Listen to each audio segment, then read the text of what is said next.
Hello, Matt. Hello, Ash. Was just on the phone with a friend of ours in Wisconsin who said, "You know what? I really like watching your show with Matt every Wednesday." I'm like, "Hey, man, could you comment on it when you're watching it?" He's like, "I watch." He goes, "I watch it on YouTube, right?" Hmm. So I have to figure out. I think those come through on a different stream, the YouTube comments, than they do here. So I'll have to figure that out. But the whole point of the conversation was, probably had 10 calls like that this week. People enjoy listening to our conversation. I need a haircut too, I just realized. Um, Oh man, I just had one. I went doing my hair going like 900 miles an hour. My wife has a hair salon. I said, "You want to go with the new look, or you want to give me a little trim?" So she said, "I got your new look right here behind these scissors." So it looks good, man. I sit my down.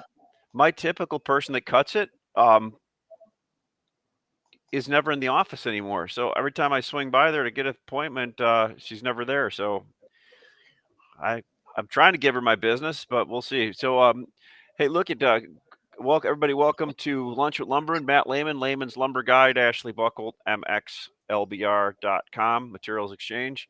Um, as I said, I put out that note the other day, and I get calls all the time. Matt, people love listening to what we're talking about.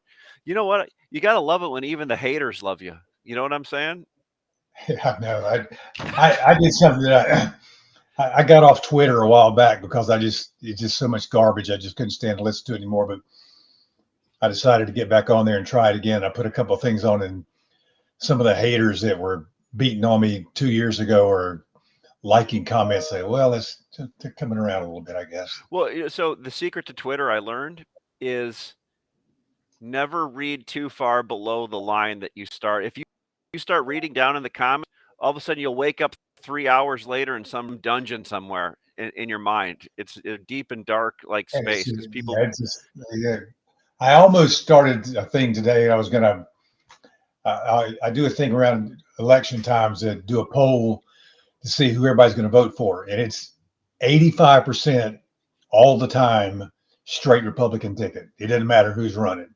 Yeah. And I was gonna start a poll about if it was Donald Trump and Mike Pence today, and those were the two choices, who would you vote for? But I'm afraid to open that can of worms. So Yeah, that's one thing I never do anymore on anything Facebook, LinkedIn, or Twitter. I never I have completely gone off the uh, any conversation on politics because it seems like that just gets people fired up, right?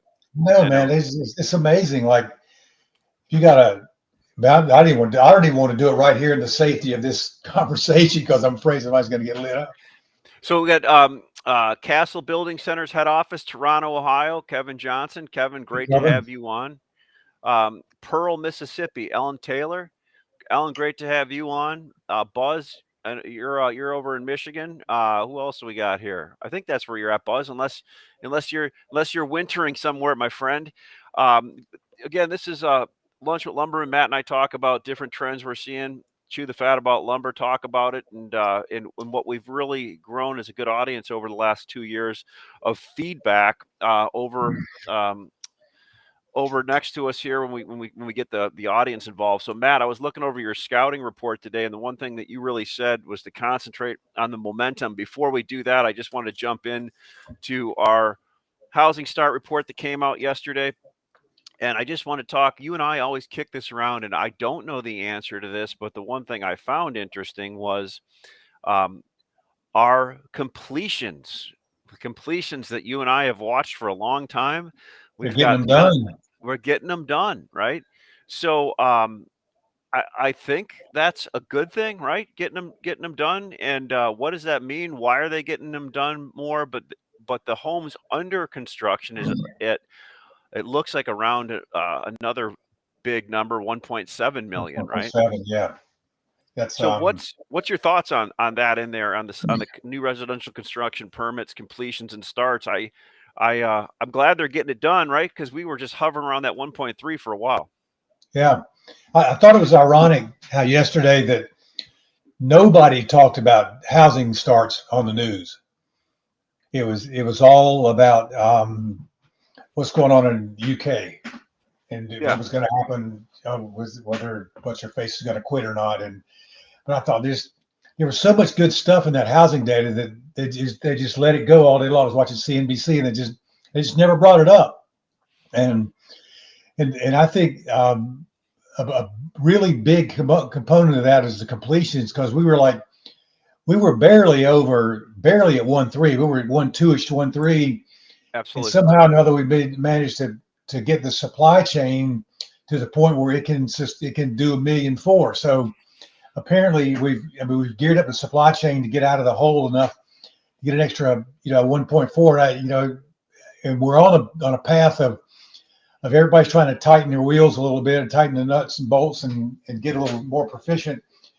And there's fewer and fewer things that are problems. You don't hear anything about bathtubs and sinks and hardware and that kind of thing. The biggest thing I've heard lately is concrete. A guy was telling me last week. He said his concrete supplier is starting to bring him half truckloads at a time rather than full truckloads, because he's starting to ration concrete. So he's got some homes poured with half foundations poured, and so that's kind of backing things up. It's kind of slowing the framing process a little bit. But the housing starts and permits starts and completions are getting so close together. That's a very good sign that we can do what we're starting.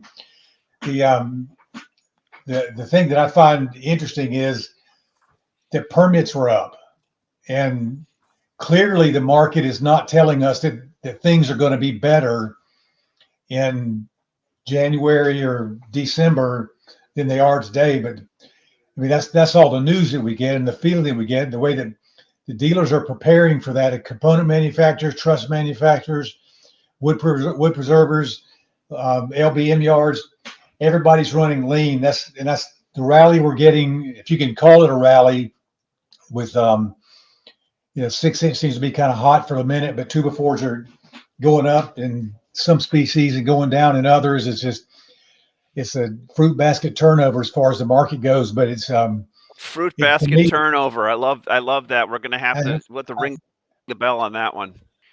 I think I got that from my grandmother about like 150 years ago. But Well, interesting. You said I had a conversation with my buddy Jeff out in the East a few minutes ago before I got on the phone with you, and he said the same thing. Look, talking to Kip yesterday on the call. I think we can all agree here, which makes sense. I don't know if it scares me or what I read into it. Nobody wants to build an inventory at this point, and there's no reason to for that people see. There's in order for prices to have a sustained move up, you have to have wood moving to the end use pipeline and be building. And right now, it's not building. The people who historically I see building it are telling me, people from corporate tell us not to buy, right? Or we just got acquired, and yes, we would have bought normally, but now we can't. So I call it the Kaizen market, where all the propeller heads that took all these Kaizen just-in-time classes are now part of these big LBM companies and are trying to tell the people with boots on the ground how to keep a just-in-time inventory and run on fumes. I got a couple thoughts about that. One is, with the economic data you get, the housing data you get, it just makes sense. The builders are not saying what their projections for 2023 are going to be. They're all expecting they're going to be lower. But you just look at if permits are correct, then we're going to be doing a little bit better in the month or two going, 1 or 2 or 3 months going forward.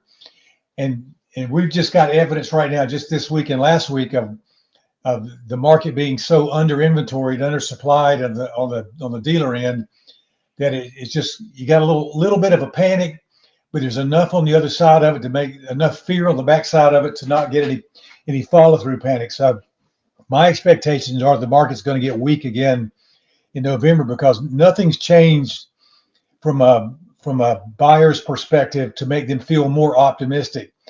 And we talk about that the only way the market can rise is for buyers have to be building inventory. But what I've realized out of this last couple of months is that's not always the case. The buyers just have to be buying more than the mills are making.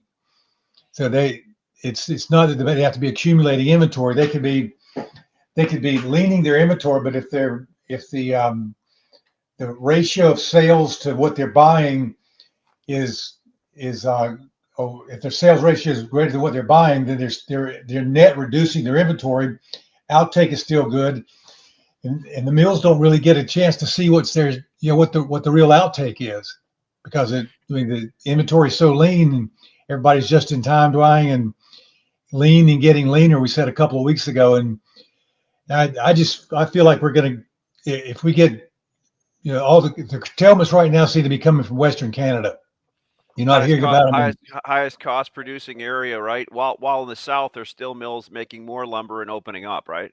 and so is everybody else. I mean, there's a bunch of Euro coming, the South's rolling, out west they're rolling. Eastern Canada doesn't have the problem the Western Canada does. So everybody's focused on BC, and BC is getting smaller and smaller, and probably the focus, because when you talk about futures, you instantly think about BC 2x4s, Yeah. and British Columbia no longer makes the lumber market, or the lumber market makes whatever. So it's just there's so much dysfunction in the market right now. With you got pines doing one thing, and the green Doug fir, dry Doug fir up $100, and everything else is just slopping around. And coastal hem firs is kind of weakish, and in the east are kind of, the Eastern Canada seems to be like they have a good day and a bad day and a good day and a bad day, and the mill's sold well, but not enough to get an order file, and it's Mike There's sent me some. Jeff just joined in. Jeff was saying fundamentals for lumber are terrible. The only positive is that everyone is so negative, right? And it's like so. Jeff and I had a conversation before this. I'm like, Jeff, man, I go, a year from now we're gonna have a conversation, and we're gonna be like, wow, I didn't see it playing. I didn't see that coming. Or we're we're winding up for something. I don't know what it is, right? It's like, I talked to a mill the other day, and he goes, "We're busier than we think we should be right now. Wholesalers and distributors are actually getting paid well for putting wood on the ground right now, which is great because they should, and people aren't carrying a big inventory." So I didn't. But what I wanted to kind of do is tack and go into your scouting report and go down where you said kind of the direction of the market. I'll have Nick throw that up because I think that's kind of cool to look at. Um, if we go, if we Scroll down the bottom, Nick. also, I read your nasty November comment over there. It was pretty good. That was interesting. But if we scroll down to the bottom and we look at the momentum, we could talk about. So Southern Yellow Pine, um, direction down, accelerating. I mean, it seems like This is this is an easy schematic thing that I just thought of just a few weeks ago. But if you look at the past 3 weeks, you can see that the Southern Pine, for example, was 590 to 530. I'm trying to blow those numbers up, see what you got, but it was like $60 down, and but you can see the percentages of, it was 94% down. Change from week to week is 94%. So it shows you that the direction was down, and now it's down to 92%. So the percentage of change is getting lower, which means that the downside momentum is accelerating. Now, the thing that's unique about that is that's only the case in 2x4s. Everything else in Southern Pine seems to be a little bit, at least holding its own and firming. Which is interesting because 2x4 is the biggest item used in the obviously in the obviously in the component manufacturing, in multifamily, for floor joists, roof joists, all that kind of roof trusses, and it was high relative to everything else for such a long time. Yeah, it was about $200 higher than everything else. So it was the logical thing to run for getting the best ROI, was run 2x4s, and 2x12s are hot because you run the same board through a planer, and it's 12 inches wide versus 4 inches wide. You get a lot more board footage out in a day. But that's those things are coming into alignment, but they're still about 50 or $100 out of joint with everything else. So I think there's still some downside potential in the particularly the 4 inch, just to get in line with everything else. But things are getting so out of whack. So let's look at one that's going the other direction. So SPF Mill, a reporter called me the other day. He said, "Hey, I heard lumber is up $90 a thousand." I'm like, "Hold on." So first of all, I go, "I need to correct. Futures are up $90 a thousand, right? Yeah, Lumber, it's in there's in some people you have to explain them the difference between spot lumber and CME lumber, right? And and that's what needs to happen for spot to move, right? So that moved up, CME moved up. I don't know how much the actual cash is moving up. Maybe you know better than I do, Matt, on that one.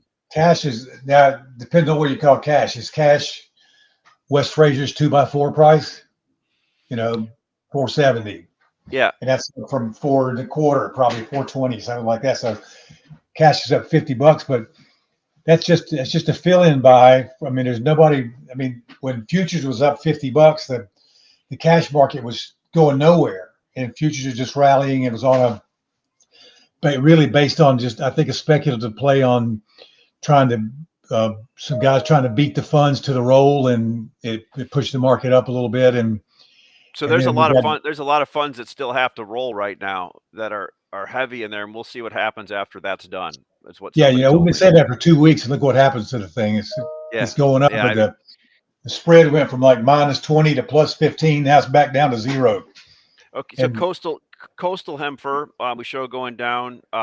Green Doug fir is interesting, right? Because green and dry with Weyerhaeuser taking those curtailments and a few other things like green Doug fir and dry Doug fir, especially 4 inch, kind of popped pretty good, didn't it? yeah, it did. It was, and the thing that's interesting about it is Southern California and Phoenix are kind of one of the most overvalued and um, most declining in the housing market sector, and that's where that stuff goes. I mean, that's what they live off of that stuff. So there's just as interesting. Yeah, you just said who was everybody seeing on Green Doug fir, but it really a lot of times in a lot of markets, Green Doug fir leads the way out and the way down. Hmm. It used to be Southern Pine did it, but Green Doug fir is just kind of sneaky out there. It's got that captive audience of Southern California and Phoenix and the Sun Belt area out there, hot spots. So it tends to lead a little bit. And if that's the case, it's showing that we've got we had some strength already, just finished it, or we got more coming. I'm not sure, but when you look at just the colors there and see the Southern pine is weaker, spruce is stronger, dry fir is weaker, green fir is stronger. The directions are you got mixed directions and mixed momentums, and all of them, the downside seems to be accelerating and the upside seems to be accelerating. So it's just like just pulling in different directions all over the place. And in OSB, I've talked to a lot of folks about OSB. A lot of people want to buy OSB, but the Yeah. number's not $300. The number's $250. So here's what I've seen on OSB. We moved a bunch of 7/16 and 15/32 to the Midwest off the platform last week and this week. Everybody wants to buy 3/4. They're not getting the numbers they want on 3/4. The Southeast, they want to buy 3/4, but have room in their sheds to put it in right now. Some of the multifamily people because they've got jobs stored up that they bought for the last 2 or 3 months. Yeah, and So I've got a real concern about multifamily because the multifamily people that I talk to they've got their jobs bought. All the jobs they got sold, they got them bought. And they got warehouses just full of lumber, and they don't have any more storage space. Not everybody, but certainly the people I'm talking to, they've got all their storage spaces full, and now they're sitting there looking at another half a dozen projects that they got to bid that are going to be let in the first half of the first and second quarter of next year. So they're looking for some. They don't even know how to quote it because they can't buy it, put it in storage anymore until they start shipping some stuff. But it feels to me like the multifamily market is, and I didn't say this. I got a little survey going out, but I didn't say what I felt about it before I asked the question. The question was, do you think with the amount of multifamily that's under construction currently, that it's going to create an overbuilt situation? 70% of the people said no. They think that multifamily is going to continue. And I think multifamily with what it's got in the pipeline to be built right now is already overbuilt. And we won't see that until they get them completed, and you start seeing some 80 and 70% occupancy rates, and then it's going to be too late. But there's so much being bid right now for multifamily that the market's leaning on multifamily to be its savior. Well, And I think we kind of all expect it, right? We've been talking about it like it's a given, right? That multifamily is going to save the whole market, right? yeah, and what is it, 20%, 15%? What was Kip saying yesterday? I think it's He is it said like one upwards of sixth or something like that. yeah, it's a I know historically what it is, but it's a pretty good market. The Another thing thing that that I'm the thing that it does though, what multifamily does, it pops 9 foot studs in OSB in big waves. Those are kind of the 2x6, 2x4, and 2x6 9s, pre-cuts, and 7/16 OSB and underlayment seem to, when you get a wave of multifamily, that stuff just gets kind of sucked up and disappeared. yeah, no doubt about that. So with everything we have going right now, when you look at your prediction when you look at your report, what do you see down the line going through the end of the fourth quarter? Because another thing I've seen is everybody's putting out in social media now. Look for this big first quarter. Everybody's kicking the can down the road and saying 2023 Q1 is going to be a big quarter in housing again, and I have no idea, right? Well, and then you turn on the TV and everybody's the one thing that the economists agree on is that we're going to be in a recession in the first quarter. I mean, they've kicked that can down, like, if we're not there now, we're going to be in recession in I love hearing Q1. those economists, both in our industry and everywhere else, the same ones that 3 months ago were telling us that we were going to be building 2 million housing starts, right? It's Yeah. like And the I thing, get thing is, that. I mean, whether we're in a recession or not, like, we're going to build 1 million houses if we're in a recession. We may Yeah. not build 1,000,005, 1,000,004. We're going to build 1 million on 1 million starts pace, because if So you look at the jobs reports and wages and all that kind of stuff, this market, we're not in a recession. People just spending their money differently. They're not spending it on housing; they're spending it on travel. I mean, no secrets. Everybody knows that, but people are not. well, People not getting off the road. especially travel now. I got all the websites getting sent to me now for Europe because basically Europe's on sale with the exchange rate right now. Yeah, once you get there, but you got to pay twice as much on the airfare to get there. So let's just think for a second here and spitball on this one. What would have to happen if next year at this time we're sitting there going, "Wow, how did we get to 1.8 million housing starts? We never saw that in October of 2022 happening." I mean, eh, 5% interest rates. so that's basically our rates, and I just saw we're 30-year was at like 7.22 yesterday. It I keeps like saw that. Yeah. it's getting some more momentum to the upside, and Well, and they're talking about, I heard this morning, CNBC was talking about 3 more 75 basis point increases. So we're talking about getting rates up to close to 10%, and before it quits. And the thing that's going to be a shock for the market is when the Fed finally cuts the head off the snake and chokes everybody down. They said, "Okay, screw it. I'll stop spending money. I'm just going to go home and sit on my hands for a while." And then it's going to be. I think we're going to have uh, we talk about a soft landing and hard landings, that kind of thing. But I think we're going to have a hard top where this market is going to hit and just bounce off the top and come back down and get interest rates back into a place where people are. It's interesting right now.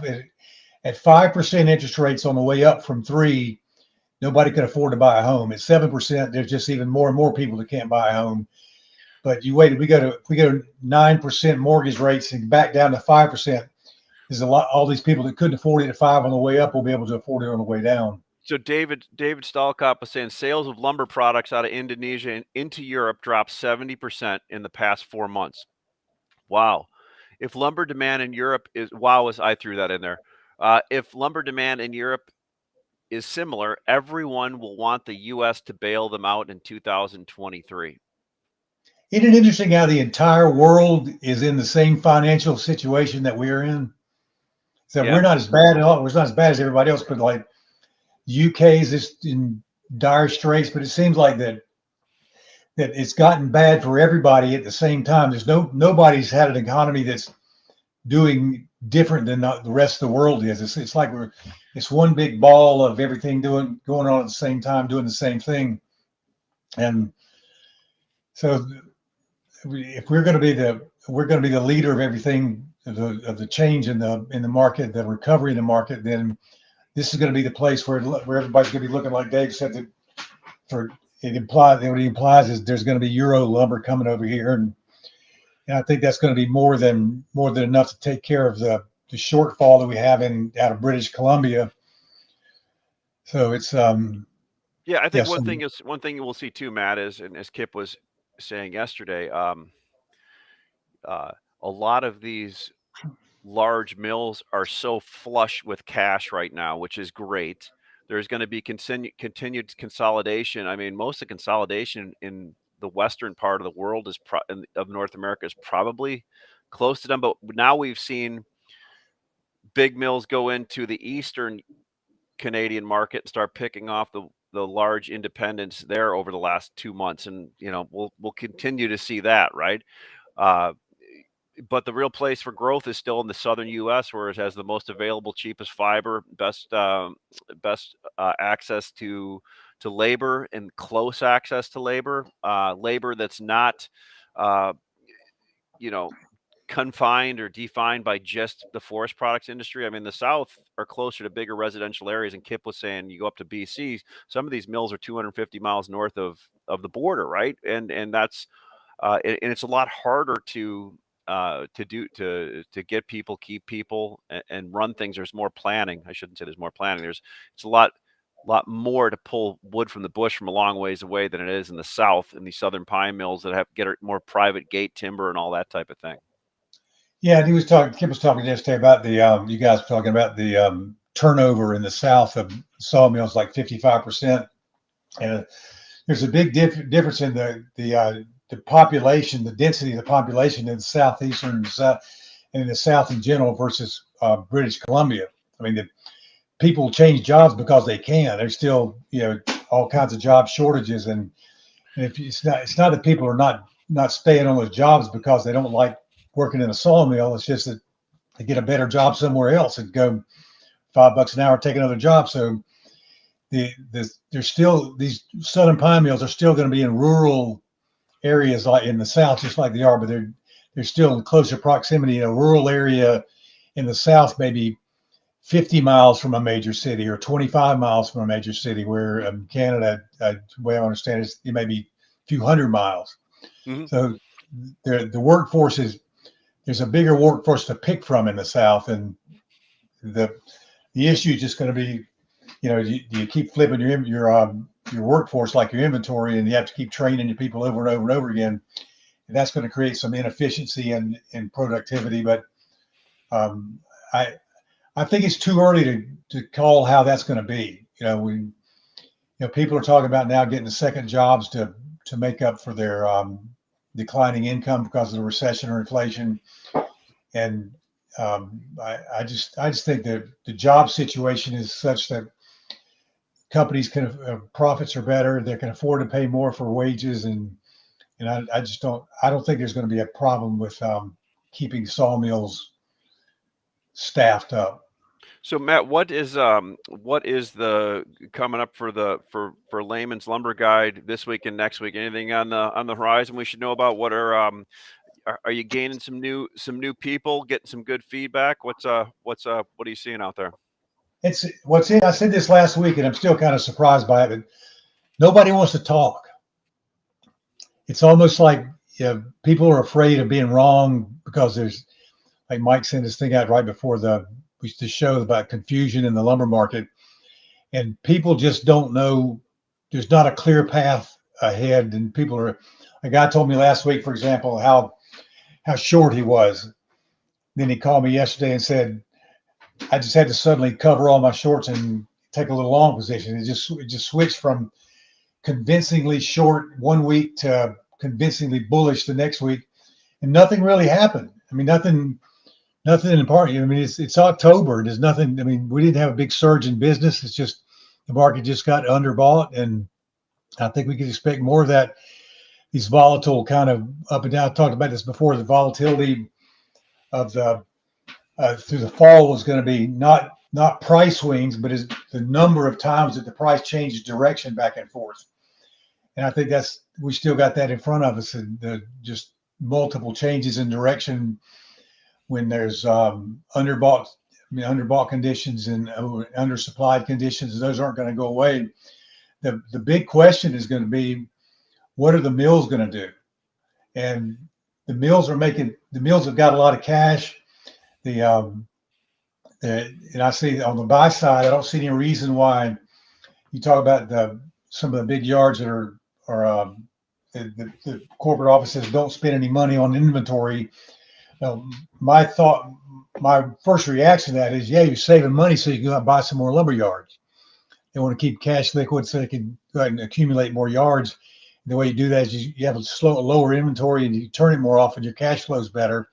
So I think that certainly has something to play into it as well. So we can expect more consolidation on the buy Yeah, side. and look, I'm not saying they're wrong, because so far this proved. And one thing that I heard that some of them are doing is, I was under the belief there'd be less contracts. Some of them are continuing with their contracts or adding more contracts, so they don't have to deal with the volatility. They have enough pricing power now where when the market moves, they have good enough contracts where they can. All they want is the fiber locked in, flowing at a certain rate, which um, almost makes you question, what are they, some of the buyers, if they have almost all their lumber coming in on contract, they really are just pushing paper around and facilitating, making sure stuff ships on time at that point, Yeah, right? the logistics people more than they are lumber Which is buyers. important, but it's less Yeah. speculative on the you become a working on the logistics of it, which is really important. Yeah, the bad thing about that is you relinquish your open market or free market ability to determine for price discovery, because the sell on contracts, then you only got 20% of your lumber to sell on contract, and you can get a lot more volatility, and mills can ask more for those fewer things that they have. So, and I think that consolidation, like you said, that consolidation thing is going to require that probably have people have more contracts than the market's counting on. I think so. I don't look for a big change. July 2nd, 1960. Well, the reason I Yeah, said, a friend of mine in the Midwest here made a comment. He goes, "I've been buying lumber for 5 years now," and he goes, "I've never realized how important the rebate was and all the back end deals, right?" Like, yeah, when these contracts get put together, they're attached to usually um, rebates at the end of the year, that type of thing too. So they're done for reasons. yeah. There's a lot of things out there that are happening that the average Joe doesn't know about. That, and it kind of makes sense. You get to be big, and you got 500 yards or 2,000 yards. You can swing a pretty big stick, because Yeah. without those people, I mean, if you're not participating with them, then you're an outlier.